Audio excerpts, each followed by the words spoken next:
All right. Wonderful to see so many people turned out after having just been here a scant year ago. I'm delighted that they invited me back. The deal is no jokes about Camaro raffles, no jokes about Moldavite suppositories. So just consider it as if it didn't happen. No, it is a pleasure to be here. I'm fascinated by this green and intelligent part of Texas. I grew up with all the prejudices against Texas that you have in western Colorado, where Texans arrive to kill our elk once a year and then depart and leave us once again bereft of glory and drawl. So I did a radio show. Some of you may have heard it, and it was an occasion to be up at the campus. Wonderful university. I see a lot of universities, and a lot of them look like Air Force bases, and you're very fortunate to have the University of Texas at Austin. There are some great people associated with that faculty. Okay, let me get a wet whistle here. How many people have read at least one of my books? A lot of people. Well, so what I'm thinking is I have some things on my mind, and I'll run through that, but I'd like to leave a lot of time for Q&A, because my thing has several facets, and maybe you're interested in Salvia Divinorum, and I'm raving on about modeling and animation, or maybe you're interested in the end of history, and I can't shut up about serotonin metabolism. So this is all part of the picture, but driven by your needs and your agenda, I think it's much more fruitful. It's much more fun for me. The audiences in these things are the great joy. And I should say to you, as I say to all my audiences, the psychedelic community is still small and tight, and we look pretty much like everybody else out there. That's part of our victory, I might point out. It's not that we came to look like them, it's that they finally let it down and now they all look like us. But a gathering like this is an occasion to actually see your local psychedelic community. So take a look around. Somebody in this room has what you need. And it's like an intelligence test, isn't it? All social interaction is, it turns out. Okay.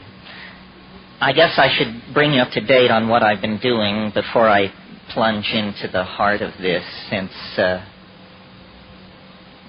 my own life is my own adventure, and how I then read the larger picture of reality. I think everybody sees their life that way. After all, if you're not the hero in your novel, what kind of novel is it? You need to do some heavy editing.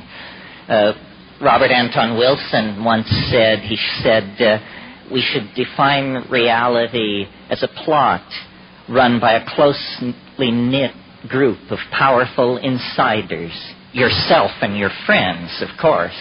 I mean, if you don't believe that, you have a loser's scenario, and who needs a loser's scenario? So what I've been doing since I saw you last is basically a lot of traveling. I went to South Africa last October, and that was an education. It was a non-stop 2-week intensive education in humanness, third world colonial politics, Dutch Afrikaner history, a whole bunch of things I knew very little about. It was inspiring, challenging, amazing. Africa, the human home, is right now the great theater of struggle for the human soul. How we deal with the political and social problems of Africa is going to say a great deal about how we will be judged by the future. The problems of Africa are almost entirely created from outside of Africa. And the solutions which are being produced on native soil need all the nurturing and support that we who cheer on the brotherhood of man can give it. And then in February I went to Australia. And if I had known about Australia what I know now 30 years ago, I'm sure my life would be very different. I said last night at a book signing, it's weirdly like Texas. I mean, it's large, it's largely empty, and it has a very eccentric population of hard-driving folks who are lovely to party with and know how to barbecue. So, what more can I say? Okay, so enough with personal reportage, local color, putting us all at ease, and all the rest of that forensic malarkey. Cut to the chase.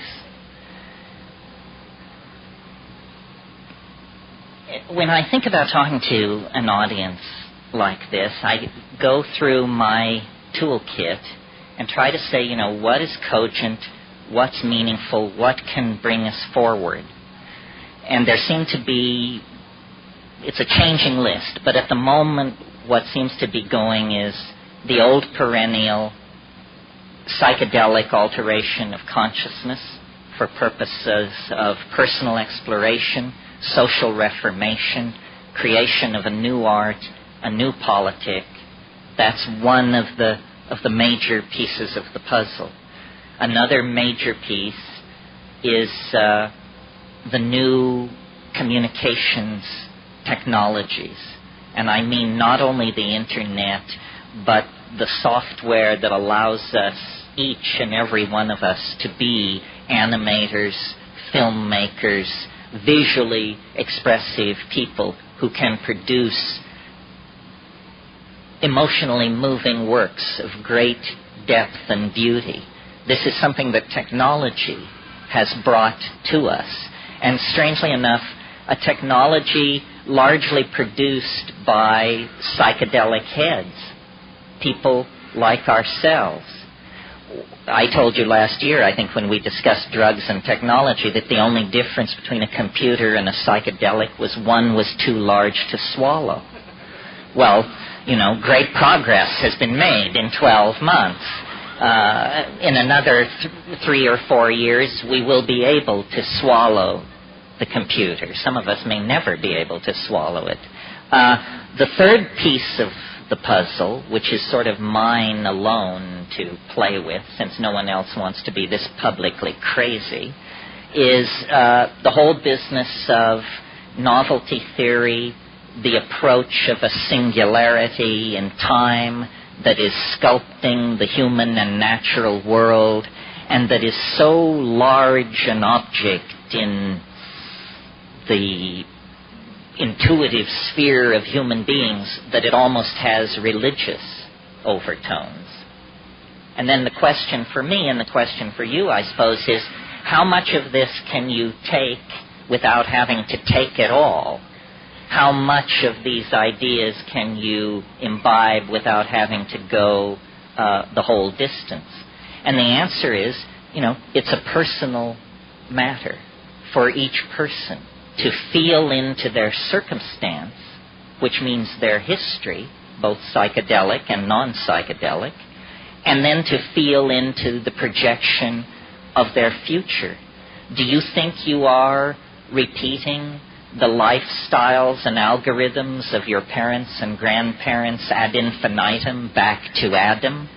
Or do you feel like you've stepped to the front of the train of human evolution, that you are making yourself new every day?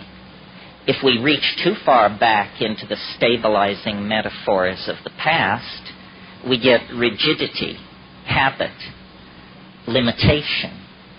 If we step too quickly into the unlimited freedom of the future, we lose our grounding. Socialism did this over the past 100 years, and because it abandoned any contact with a realistic human psychology, the best intended people ended up creating nightmare societies. If your theory is not true to the nature of humanness, you will